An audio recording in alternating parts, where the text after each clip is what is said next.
विशेषकर ये हमारी जितनी मातृशक्तियां बैठी, मैं प्रणाम करता हूं आप सबको।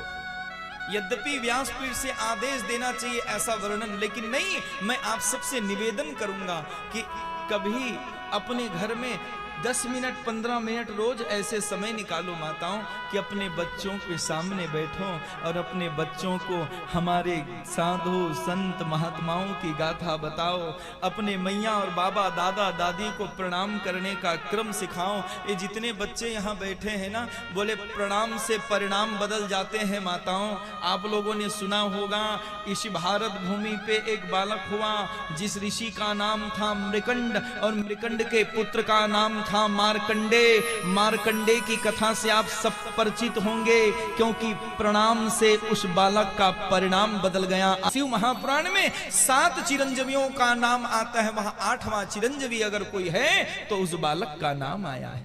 बोलो माताओं, 12 वर्ष की अल्प आयु में वह बालक का शरीर शांत होने वाला था। एक दिन एक बालक, एक पुत्र और पिता मृकंड रोते हुए बैठे थे। साधु संत महात्माओं की टोली निकल रही थी। महात्माओं ने देखा, मृकंड से कहा, है मृकंड तुम क्यों रो रहे हो, रोने का कारण? तो मृकंड ने कहा, बोले महाराज मैं ज्योतिष का बड़ा विद्वान हूं, और ज्योतिष का विद्वान होने के कारण यही मेरे दुख का कारण बन गया है। बहुत ध्यान से सुनिए, ज्योतिष के बड़े विद्वान थे, सबकी कुंडली का निर्माण करते रहे, अपने पुत्र की कुंडली का भी निर्माण कर लिए। पता चल गया कि अल्पायु में ये शरीर छोड़ने वाला, और पुत्र से पिता को कितना मोह होता है।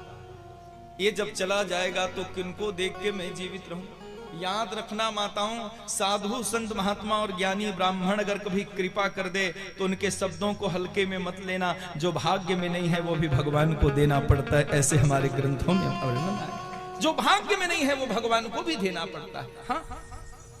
और जाते हुए उन महात्माओं ने मृकंड से कह दिया कि ऐ मृकंड, तुम अपने बच्चे को एक नियम बता दो। और क्या नियम बता दो? ये रोज कुछ ना करे तो ना करे, लेकिन ये सबको प्रणाम करे। रोज नियम बना दिया सबके लिए कि सबको क्या करना, केवल प्रणाम करना।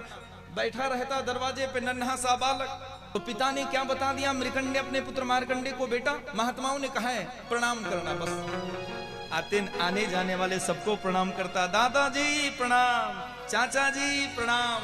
और समय काल चक्र जब पूर्ण हुआ, एक दिन स्वयं यम देवता उसे लेने के लिए काल पाश लेके आए। आते हुए यमराज को देख के प्रणाम करने की परंपरा चली आ रही थी, माता पिता ने ज्ञान दिया था। और उस धर्मराज यमराज को देख के दौड़ने लगा और जाके चरणों में